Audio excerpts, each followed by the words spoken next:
नमस्कार किसान में आज की इस वीडियो में बताता हूँ कि कथा कॉटन किन जमीन के लिए बेहतरीन है, क्या क्या फायदे हैं, बिजनेस से क्या फायदा मिलता है, क्या क्या इनके बेनिफिट है।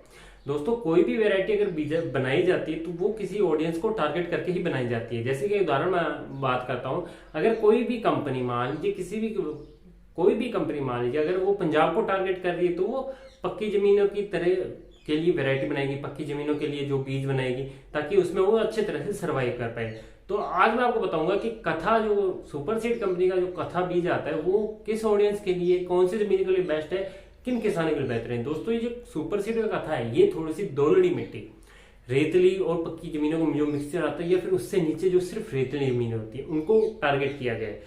सिर्फ पक्की जमीन के लिए आप ये बीज सकते हैं, बट सबसे ज्यादा जो टारगेट है इस बीज का, ये जिसमें ये सबसे अच्छा सर्वाइव बढ़िया सर्वाइव कर पाता है। मान लीजिए इसके सर्वाइव रेट तो रेतीली और दोलड़ी मिट्टी, अगर आप इसे पक्की में बीजे तो भी ये उससे ज्यादा अच्छा रिजल्ट दिखा पाएगा, बट ये पक्की और रेतीली में भी बीजा जा सकता है।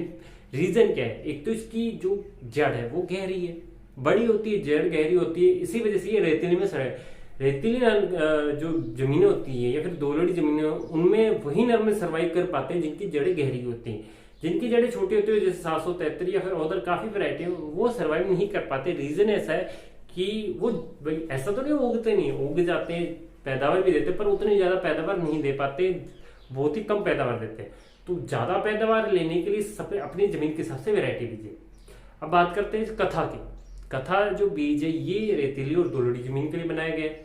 इसमें बात करें इसके बेनिफिट के, पौधा भी जो फैलावट है वो भी अच्छी देता है और हाइट भी अच्छी देता है। इसकी जड़ें गहरी होने की वजह से रेतीली जमीन में एक दिक्कत होती है, जब थोड़ा टिंडे उठा ले पौधे, अगर हल्का सा भी पानी लगा हुआ, अगर थोड़ी हवा चल गई तो वो गिर जाएगा, क्योंकि रेतीली जमीन में जड़ इतने प्रॉपर नहीं लगी होती, समझ गए, पोली जमीन होती है तो उस वजह से गिर जाते हैं। तो इसी के लिए उन्होंने टारगेट किया कि इसकी जड़ गहरी और ज्यादा की है, ताकि ये जल्दी से गिरे ना।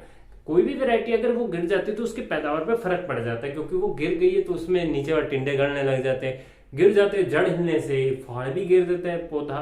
तो ये काफी सारी दिक्कत। तो इन चीजों को उन्होंने सही किया है, इसीलिए तैयार किया है कि ताकि रेतीली जमीन में अच्छे से सर्वाइव कर पाए। बात करते हैं प्रति पौधा टिंडा, तो ये 80 से 100 टिंडे प्रति पौधे उठा लेते हैं। अब बात करते हैं इसकी पैदावार की। पैदावार आपकी यह 7-8 क्विंटल आराम से दे दे, कोई दिक्कत नहीं आएगी।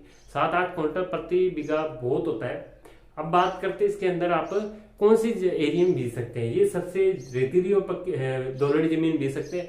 अगर उदाहरण की बात करूं तो जैसे कि अपने गंगानगर से आगे की तरफ बीकानेर का एरिया या फिर जो रावले का गड़साना का एरिया अगर आपने देखा है तो जो वहां पर जमीन है उनमें लिए बेस्ट है।